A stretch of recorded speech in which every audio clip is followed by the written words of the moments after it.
So, as I said, I'm Tom Brake, the director of Unlock Democracy, and I'm very pleased and honoured to be joined tonight by Dawn Butler. So, Dawn, thank you very much for taking time to join us. Friday night, I'm sure you would have other more entertaining things to do, but we're very pleased that you've chosen to join us.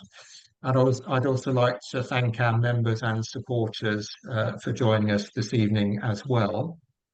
And first of all, just wanted to perhaps share our condolences with you. I know that your parents are Jamaican, and therefore I'm sure you have many friends and family who've been affected by what's happened in Jamaica over the last 48 hours, a scene of real devastation.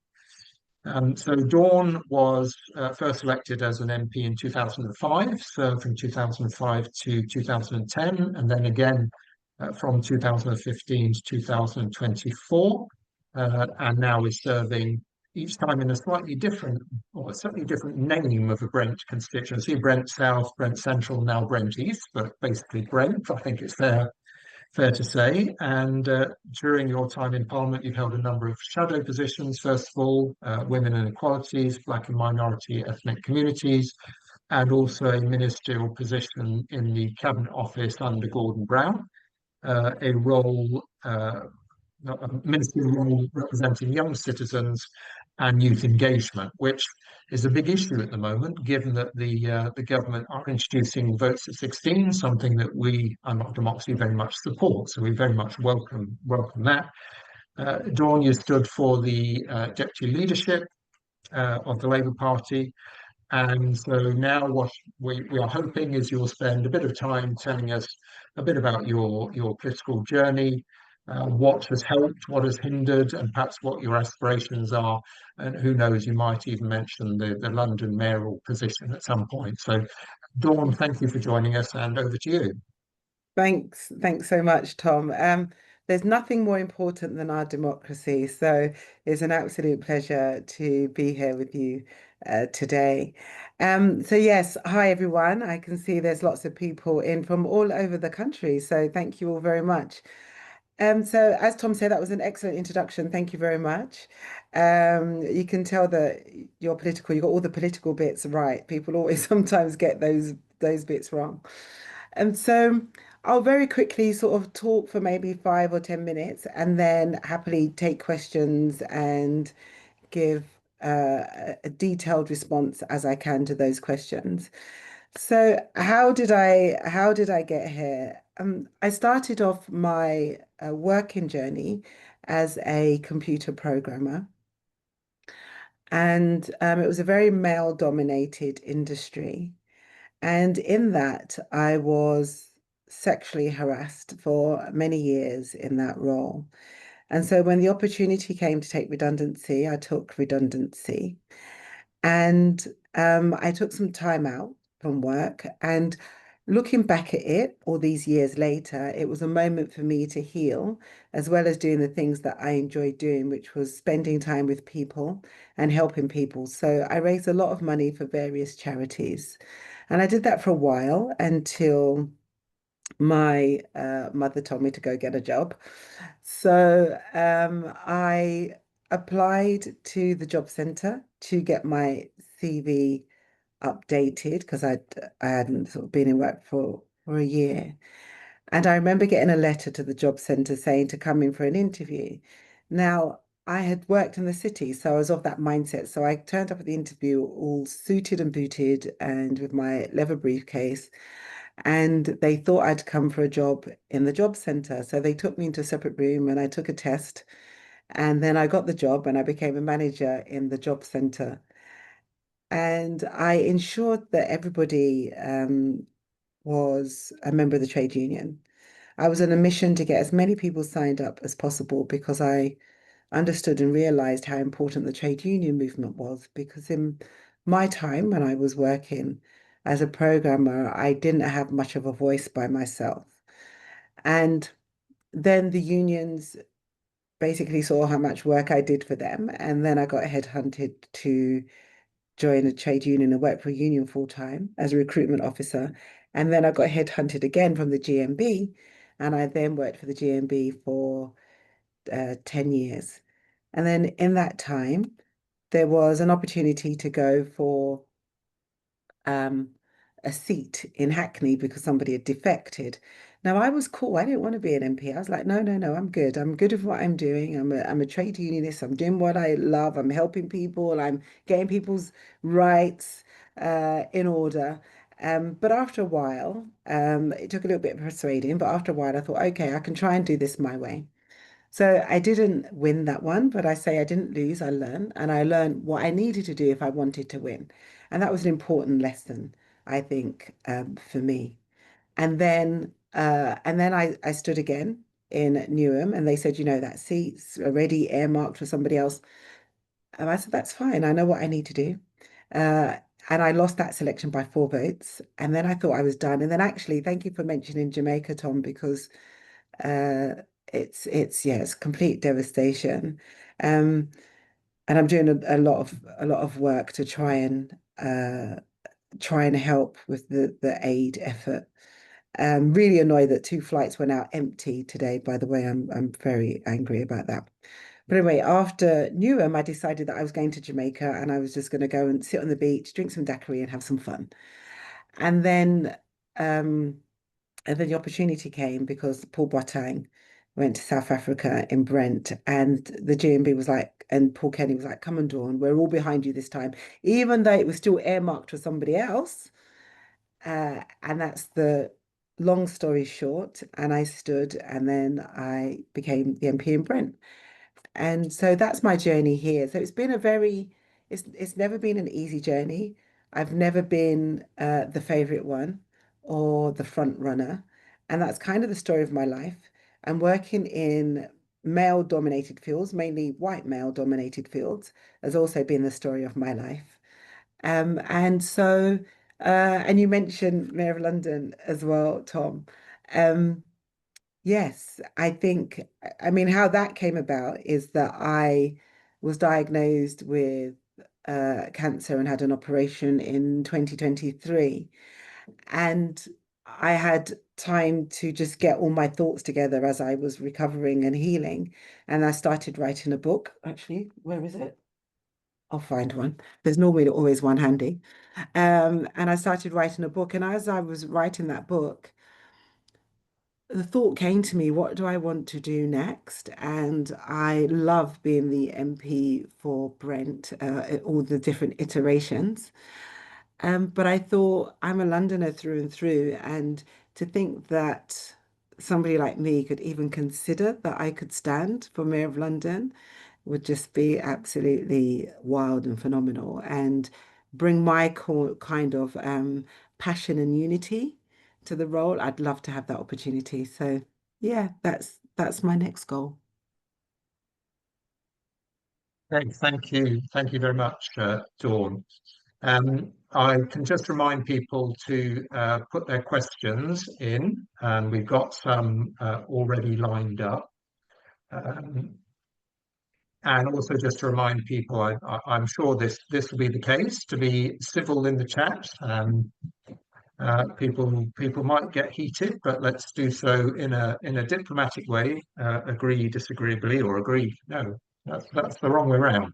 Um, Disagree agreeably, as they say on the Recipe Politics podcast. So I'll kick off perhaps with a few questions, and then we'll take some questions from the audience.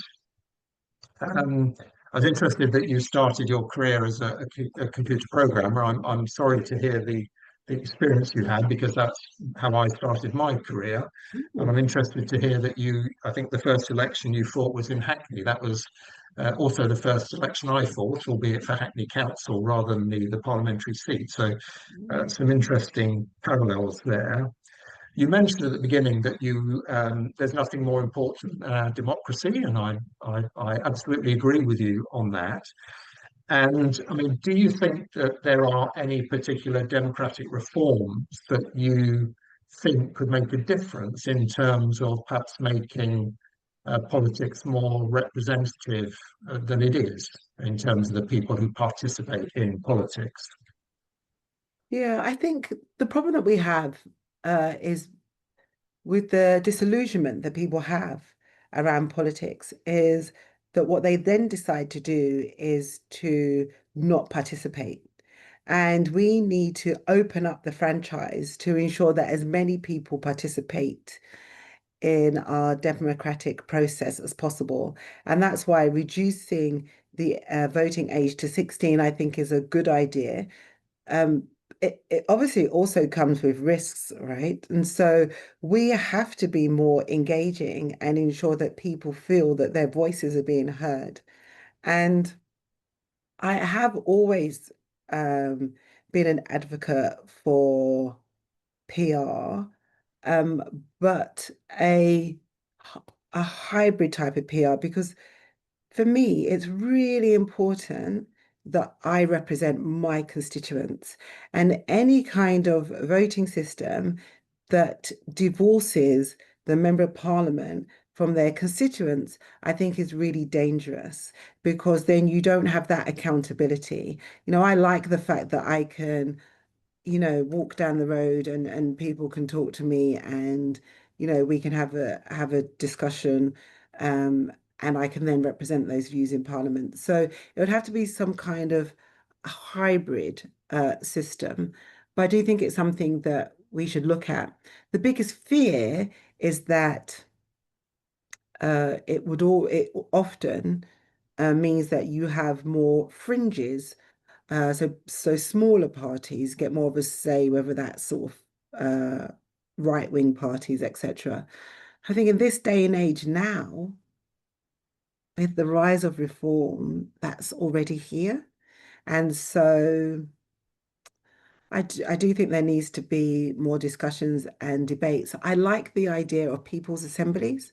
I like the idea of we go around the country and we get people engaged in the democracy and democratic discussion and say, what do you want and how would you want it to work? And I love that idea. Thank you, Dawn, and some praise for your book in the chat, by the way, that I just saw. Thank you, Just Shamik. on the question of disillusionment and particularly votes for 16, given the role that you previously had as a ministerial role, giving 16-year-olds the franchise is great and we support that, but how do we make sure that 16-year-olds actually then want to exercise their vote? What sort of measures do you think need to be pushed? Well, I think by law, everybody has to. It doesn't happen like in Australia, everybody has to vote, right? Otherwise, you're fined. I think in the history, there's maybe only been one person who's ever been fined, something random like that. So I think we have to be more serious about getting people engaged to vote. And I'm also an advocate for none of the above. I feel getting people into the habit of going to vote. I mean, I always used to. We lived across the school. Um, and so my mum and dad, the one thing they would always do is walk together on polling day across the road into the school and vote, and they would take me with them. And that was the lasting memory that was imprinted on my mind to how important this was. Because, my mum and dad sometimes were like passing ships because one worked days, one worked nights. And actually, when my dad sadly died, that election day, I made sure I went to see my mum. I took an hour out to go and see my mum because I knew she was going to find that really difficult to go and vote because that was going to be the first time she was voting without my dad. So it's always been very important to me to vote. I know that not everybody has that. So somehow we have to get people more engaged in the voting system. And even when we shut down schools because we use schools for polling stations, we should not really close down the schools. Those uh, schools should encourage their pupils to understand what's going on and why and get them involved somehow. And so there's a lot that we have to do, I think, to get people, because I didn't think politics was for me. There wasn't really anyone that looked like me or talked like me. So I didn't think politics was for me at first. And we've got to break down that stigma and let people know that This is their politics, this is our country, and we have to invest in it. And the easiest way you can give away your power is to not do anything. The easiest way to let somebody else win is to sit on your hands and not vote. Do you recall what it was that helped you transition from feeling that politics wasn't for you to actually wanting to get involved?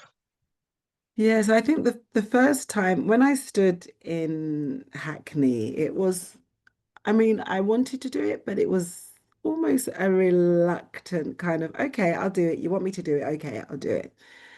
And then when I stood and understood the system, I didn't quite understand the structure, if I'm honest, how the party worked in its entirety.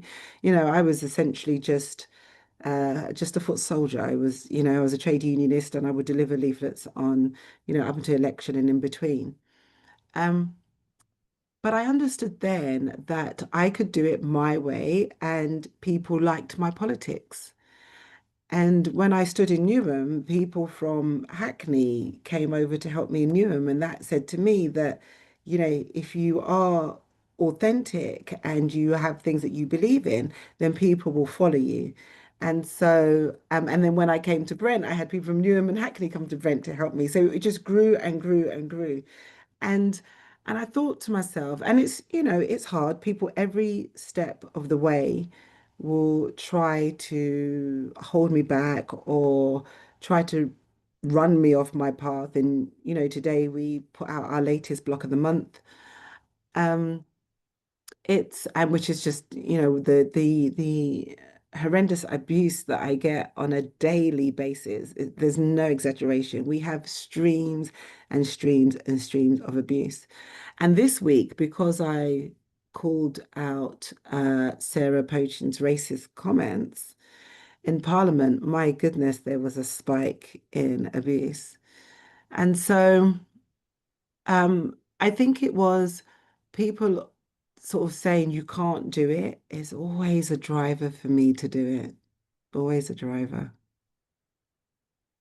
You Yeah. mentioned, Dawn, the level of abuse that you get. Now, obviously, sadly, all members of Parliament get a degree of abuse, but it's very clear that women and ethnic minority women get a far higher level of abuse. Is there anything, can you ever see that changing, or what can be done to try to take, just reduce, I'm not sure you could ever get rid of it, but to reduce the level of Mm. abuse that you face? Because clearly that will put off so many people from taking part in politics, and we want people from all walks of life to be involved. Absolutely. It's so sad.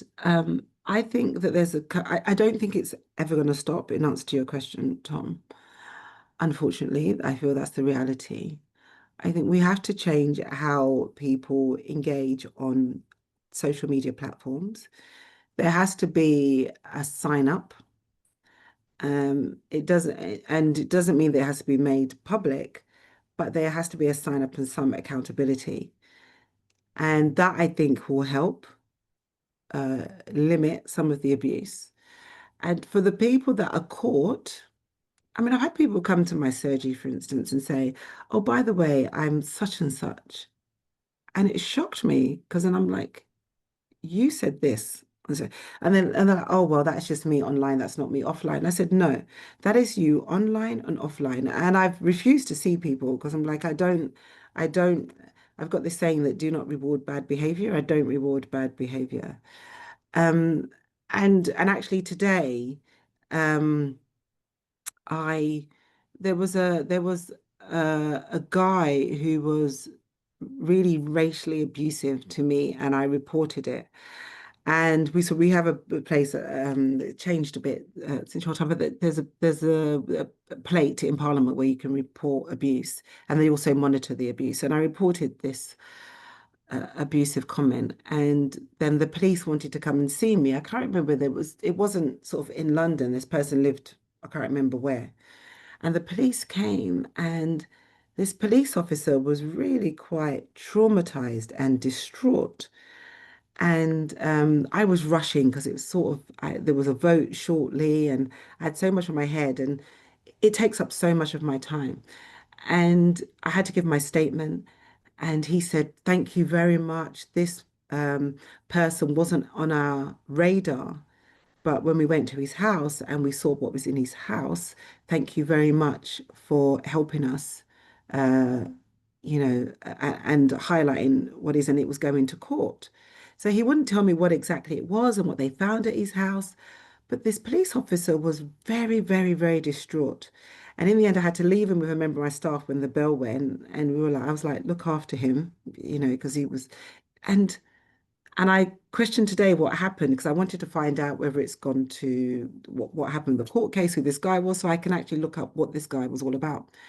And the police officer has been off sick for a few months, and I still don't know what it was all about.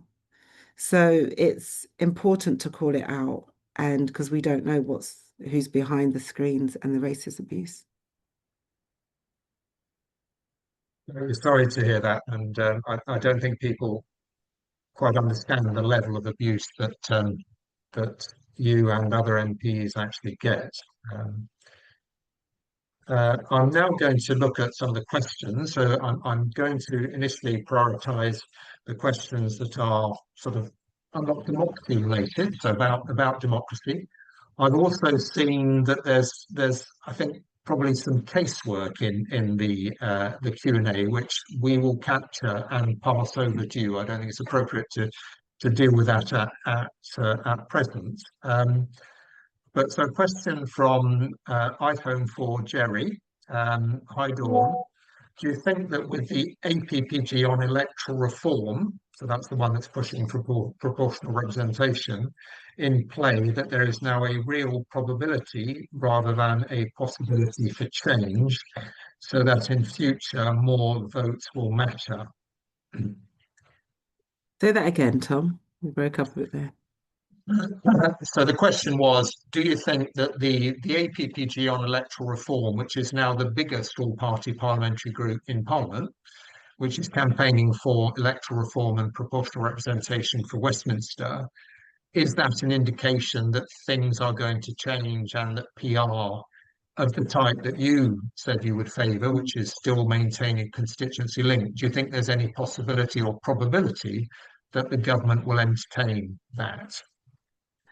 I suppose it's a good indication that there's a lot of interest, that so many MPs are members of the group. Will it change? That's the thing, isn't it?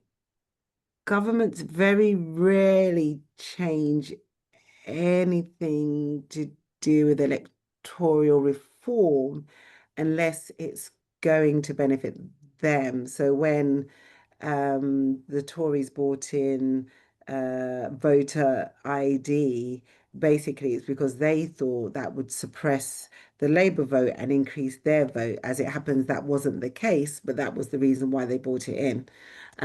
But I think without a shadow of a doubt, we need to have the conversation. It cannot be just brushed under the carpet as, this is on the fringes. It's important to the future of our democracy and how we go forward.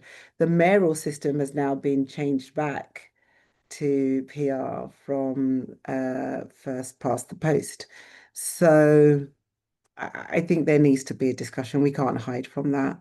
And it needs to be a meaningful discussion. And I feel that, as I said, I'm very much in favor of people's assemblies. Go around, the government should just have something where they go around the country, talk and engage with people. And it's also just good for our democracy because people feel unheard. And that's why they're going to, other parties as well, because they just feel unheard. No one's listening, and we need to change this up. Um, and that was the same, in the main with Brexit as well. People thought, right, I'm not being listened to. This is what we're going to do. So I don't know if I don't know if it will be the driver for change, but it probably will be, I'd say. An associated question really from Colin and Jill Butler, which is I mean, if the electoral system doesn't change and it remains first past the post, is there any way of stopping reform becoming the next party of government? So, listen, guys, I honestly don't think, I mean, I'm not being complacent at all. And I think the next election is going to be very, very difficult. I do, however, feel that reform will crumble by then. I don't think they will grow from strength to strength. Although, on saying that, they get votes without even doing anything, which just shows like the discontent of the public. But no, there would be nothing to stop them because that would be how the system works. And I tell you what, and you talk about your computing background, Tom, the next general election will be uh, the election where social media, fake news will have an enormous effect on our election. It will have a phenomenal effect on our election. And if we don't get a grips with that, people with money and access to social media may well be able to decide what happens. And that I think is a real danger. And by the way, hello, butlers. I like to see there's more butlers there, Colin and Jill. Thank you for that response. So a sort of another uh, unlocked democracy type question is whether you agree with government plans to introduce automatic voter registration. So in other words, rather than people having to register with their local authority when the letters come round, which they just came round to us a couple of weeks ago, instead, people are automatically registered, for instance, when they uh, sign up for a passport or a driver's license. Do you support those changes? I do, 100%. I feel that we have to expand the franchise. It's just really simple. We need as many people as possible being involved in our democratic system because otherwise you just have almost like, you know, the, as I say, it will change in the next election. So that everything that we know will change. But you'll just have sort of these political elites that feel that, they're always going to be in control. So 100%, I think everybody should be automatically enrolled, and I think everybody should vote. And um, I've also questioned why people have to go to certain polling stations. Like with the advancement of technology now, you should be able to vote on the way to work or vote on the way back to work, just at the station. That it should be set up where you can vote and you should be found on the system and ticked off as voting. Now, there's other analysis that gets done with where you vote and how you vote, but I do think that would be another advancement that would be good for our democracy. Um, you said that everyone should vote, Mm. but I think you said you don't support compulsory voting, or would you in fact support compulsory voting like in Australia? Yeah, no, I support compulsory voting and I also support the none of the above box. And obviously it'd have to be written into the electoral reform that you can't have a party called none of the above, because some smart Alec will do that. But yes, I think that then people at least, will make an effort to vote and be like, because at the moment, if you want to register your disquiet, people often draw rude messages, rude pictures on their ballot paper. Seen enough of those in my time. So at least if you've got none of the above box, you can just go in and do that. To have for people to be able to vote from anywhere, then I guess that would need a national register. There'd have to be a single register held by the centre because particularly if you're going to be voting outside your local authority areas, the local authority is the organisation that holds the electoral register for that area. Yeah, but we could do it like we could do it within the area. So you could do it maybe to begin with in Brent East. And so as I say, if you're going to the station, you could go and vote. I was just seeing somebody popped up about postal votes. Yeah, if you've got a postal vote, you can just go in and pop it into a box on election day, or you can post it in a letterbox and it gets in. So it is doable.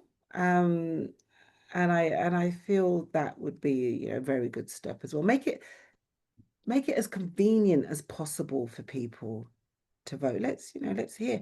And I feel that we need to get people used to that as well. So if we had like, as I say, people's assemblies, and we'll have people like voting and what they want and the changes that they want to see, and we can do that and have a system that works there and just get people used to having a say.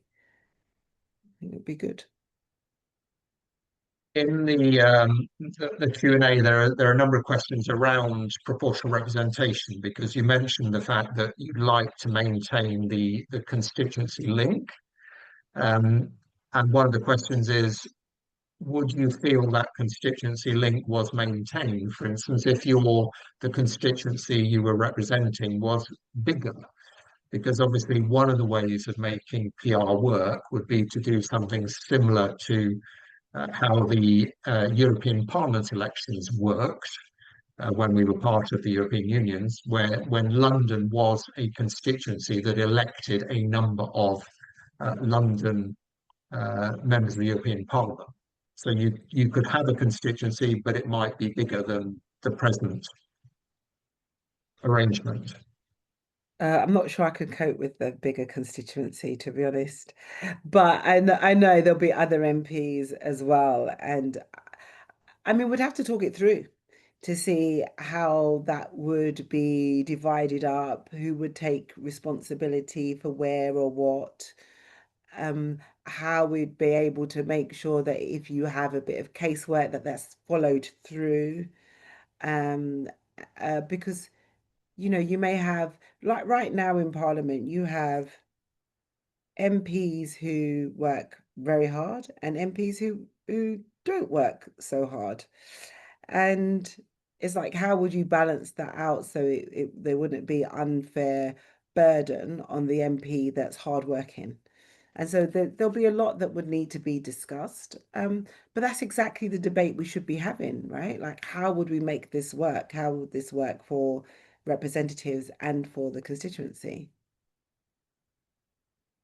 You mentioned that there are some MPs who work hard and some who work less hard. Do you I'm like my wondering whether diplomatic way of doing that, Tom? I'm wondering whether you would favour something which we have been pushing as an organisation, the idea that members of parliament could benefit from having a job description, so that then their constituents would know, for instance, that if an MP refused to do any casework, that actually they were required to do so by their job description. Yeah, I mean, I mean, it's quite shocking, right? It's quite shocking that you have MPs that say, well, I love the job, but they're hardly there. Or I remember one MP once said, I haven't spent a penny on any letters or correspondence. You're like, what? You haven't written a letter? That's not something. So also how we weight these kind of things. Obviously now a lot's done by email, but back then it wasn't all done by email. And so of course, there has to be a social contract between MP and their constituents, and what is expected, and it has to be fair on both sides. There's with the influx of just press a button and email your MP, sometimes, we'll get like thousands of identical emails on one issue. And that takes a lot of time to put on the system because it's not as easy as just pressing return and sending a letter. So it has to be quite reasonable. So if you send me an email, you'll get an automated response and it will tell you the length of time that you have to wait to get a response, and if you don't hear from me by then, and also what else I expect. I expect your name, your address, details of what your case is so that I can deal with it. Like I had a surgery today, and I was talking to somebody for an hour, and they had like a long list of things that they needed to be dealt with, and it was a lot to sort out. So there has to be reasonable expectations on both sides, because most MPs, especially like in London, we get a set amount of money to pay our staff, and we don't have a lot of staff and to deal with the amount of work that we have to deal with. Whereas some MPs who don't work so hard or don't have as much casework, they still get the same amount of money. And there's an unfairness in the political system too that, we're always complaining about. And it's interesting you should mention that because IPSA, the organisation that pays MPs' pay and expenses, is actually looking at whether, um, or the citizens panel that they set up suggested that maybe IPSA should look at whether MPs should get more money if they're actually representing a constituency which has more casework, for instance, because clearly there will be some, particularly around London seats around immigration, for instance, that are much, much busier than perhaps some of the more rural seats potentially. Yeah, absolutely. My team went on some training, and they had to go around the room to say why you were here, and it was immigration training. And as they went around the room, a certain MP staff said, "Oh, well, I'm here just in case I get an immigration case. I know what to do." So they never had one, and so my team couldn't believe it. Sure. A question you mentioned citizens' assemblies, and Annette Shaw is who put a question in the Q&A, is very much a supporter. Um, do you think there's any appetite for the government to use citizens' assemblies perhaps at a national level to help inform government, perhaps on some of the most challenging issues like who's going to pay for social care, for instance? Could we give that to a citizens' assembly? Well, it's a few of us have said that we think it's a good idea to do this. I mean, sometimes I think there's a little bit of fear in doing something differently, or sort of people sort of having that kind of say. But I think it's important, and I think it's the way to go. Like, we've become more interconnected, right, with social media. Um, there's and if we want to, our firewall to the fake news that is going to dominate the next election is actually people connecting and talking in real time. And so I believe that citizens' assemblies and getting people talking is absolutely vital to crushing what's coming our way. And if you think about the rise of the far right and the rise of incels, all of that is because people are often left in isolation and in algorithm bubbles that just capture them and keep them. So if we can get people outside of that and into the real world where you can have real debates and where you can talk factually about what is happening, and you can actually communicate and connect with other people, that is where we need to go. That's where we need to go in society, but it's also where we need to go politically. A sort of a slightly more political question, I think, from someone from Jackie Grover, who I assume is a Labour Party member, saying that they're struggling to keep their members because of some of the policies that the government are introducing. And she's saying you need more voices in Parliament, which I assume is voices who might speak out against some of those policies. So, I mean, what do you feel, what's your view about the policy agenda that the government have? I think that we've had some good policies, some really good policies. We've had some really bad communications, and we've had some bad policies. And it's difficult again because we just don't have that engagement. Sometimes we have a good policy like the Employment Rights Bill, the Online Safety Act. It gets overshadowed by a negative story that comes out. So all of that, I feel, it's imperative that it changes and gets better. So I agree really that and I understand the difficulty. Um, we were fighting very hard to hold on to our membership in Brent. So I understand the difficulty, but I feel that it is now getting better, but we still have a long way to go. I think it was the Labour government's been in now for maybe what is it, 15 months? How long? I don't even know. So just over a year, and they came in and they just wasn't expecting what they found, and so it's taken a long time for them to find their feet. And I know that we won't be able to keep saying that for much longer. So that's why I feel that the corner will be turned. Okay, a question sort of reverting back to the exchange around young people, and a question from Carol Cooper about, do we know how many young people are actually registered to vote and then go on to exercise their right to vote? I personally don't know exactly the answer to that question, although I do know that um, the 18 to 24-year-old age category vote slightly, I mean, roughly half as much as the 65 pluses. So, young people are very, very underrepresented when it comes to voting, and are also tend to be not registered to vote as much as older people, partly because they're moving around, they might be renting, for instance, and so on. Um, do you want to add anything in terms of what you think can be done to make sure that the young people, students, renters are have their voices heard?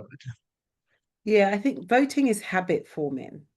So what is found is that if people vote early, like the first time when they were 18 and allowed to vote, they will then vote. They will continue to vote, and there's a much higher return rate, if you like, on that vote. I remember when I was a minister, we ensured that when people turned 18 and they had the right to vote, that they received like a newspaper with their name on it, and that that saying, look, this is your new found uh freedom to the city, now you can vote, that kind of thing. um and so it's just that engagement and letting people know that they can vote and they have a right to vote and they should use their vote. As I say, it comes with huge responsibility that um, that we engage with these young people, because otherwise they will vote, but they'll, as there's been an increase in involuntary celibates and misogyny against women, um, it could be a fact that you'll have like young people and you have a real somebody who's really very misogynistic, and they'll run a campaign that we won't even see because it will be done through social media and all sorts and platforms that we wouldn't see. And then people will be like, well, that's a surprise result. So it comes with a lot of responsibility. It's not just as easy as widening the franchise without that engagement. Yes, and I think one of the criticisms of the government when they put forward votes at 16 was that it was because it was politically advantageous. But the evidence from other parts of Europe, for instance, is that uh, young people will often vote for a party of the far right. In Austria, that's what they've done. In France, there's, I think, increasing evidence that that's what's happening. So there's nothing certain about young people voting for one party or another. That's right. Yeah. There's in the Q&A, I think there's a sort of bid to make sure that you attend the RNIB's briefing at Portcullis House on Monday, the 17th of November. Uh, and I'm reading Wikipedia. I understand that you make asked a question in Parliament using British Sign Language, I think. Yes, So, I did. Yes. and, I mean, disability is a really big issue in terms of lack of representation in Parliament, which I think this is what Charmaine Ashpole is referring to. I was at an event a couple of weeks ago for women with disabilities and political representation, where they said there are 10 members of Parliament who declare having a disability. If the number of MPs in Parliament represented the average of the population, it'd be over 150. So, do you have any views about what can be done to try to ensure that there is better representation of people with disabilities in Parliament? Well, again, it's up to that's where democracy comes in, and it's up to people to vote, and also for people to stand and the help that they get to stand. And you know, this is the thing when you open the franchise, it's how people are viewed. So before Labour had all women shortlists, for instance, women were not viewed in the main suitable enough to be MPs. And so it took for that and the influx of female MPs in 97 to kind of change that view. And it's the same with disabled people, it's the same with black people, it's the same with brown people. We have that's how society needs to change. And some people will look at it and say, oh, this is all wokery nonsense. Well, no, it's not actually. And it's important to have that representation because our legislation benefits from that. It benefits from having a variety of views and outlooks on what we do. I mean, before 97, if you was diagnosed with cancer, it was a death sentence. Now we talk about cancer in a way to how you survive cancer. And there's a huge difference. And I think that was part of that, how it was prioritized and talked about. So it makes a huge difference. And I hope that that Parliament will reflect society more. I'm not quite sure that, as I say, necessarily. We've got to understand that when you get more people involved, there'll be all different views. And there was a recent poll, they do a poll every so often that talks about women's rights. And this poll, there was a huge increase in the number of people who feel that women's rights have gone too far. And that's without us even being equal. And they want women's rights rolled back. And those people might be the ones that are more keen to vote than the others. The slightly different question from Dave Croydon, which is, do you think that all the finger pointing that politicians do is unhelpful in instructing public behaviour, or perhaps um, inspires the public to behave badly in the way that Dave is suggesting politicians do with their finger pointing, or certainly the performance that people occasionally see at Prime Minister's questions? Well, PMQs is very much performative politics. It's very much theatre. It's not really the place to get a proper political outlook in what's going on, or sensible content. I mean, if I'm honest, like, we often act like kids in a playground. It's not that edifying, really. but sometimes it can be quite cathartic. So it's yeah, PMQs is not that space for that. But it's the most watched bit of politics. Often people like to tune in and they like to see that Punch and Judy type thing. So um so I don't know. I don't know really. I suppose people decide whether they like it or they don't like it. And with the finger pointing, you have to call stuff out. You have to call stuff out. Otherwise, what's the point in being there? Okay. Um, a political question from Henrietta Lynch, which you might or might not want to answer. Do you think the Labour Party would consider a coalition to counter the right? It depends on what Henrietta means by a coalition.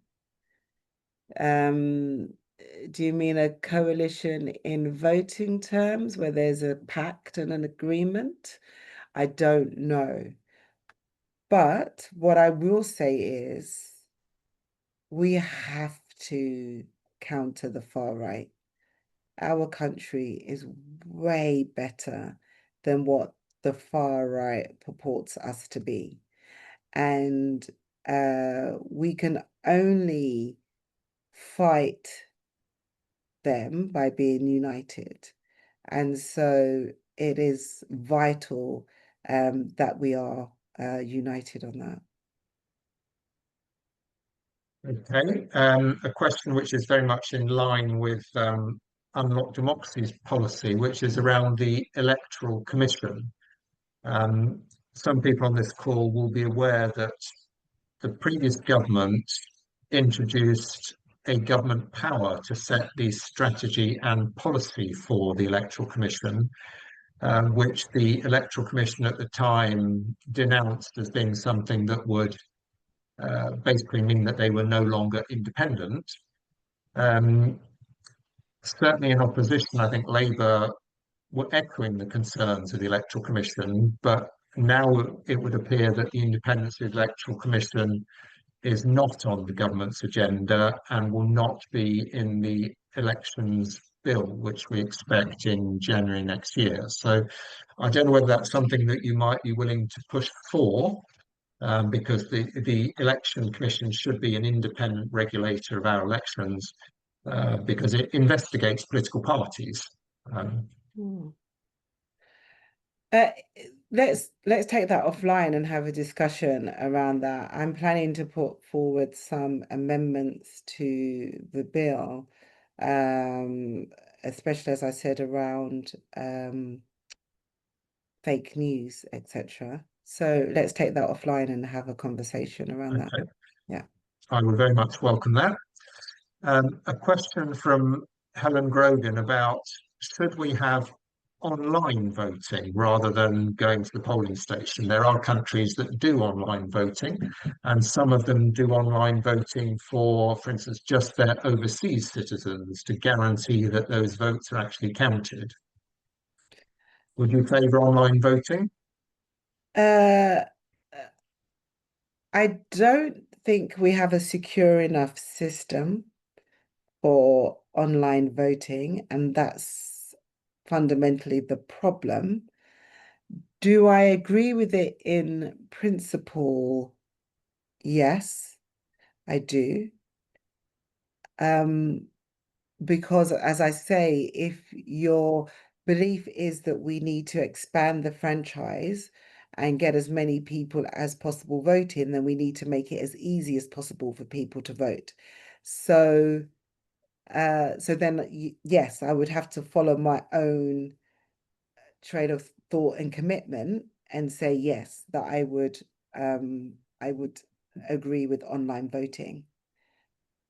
However, I do think, and just call me old-fashioned, I do think there's something quite special about putting an X on a piece of paper and posting your ballot.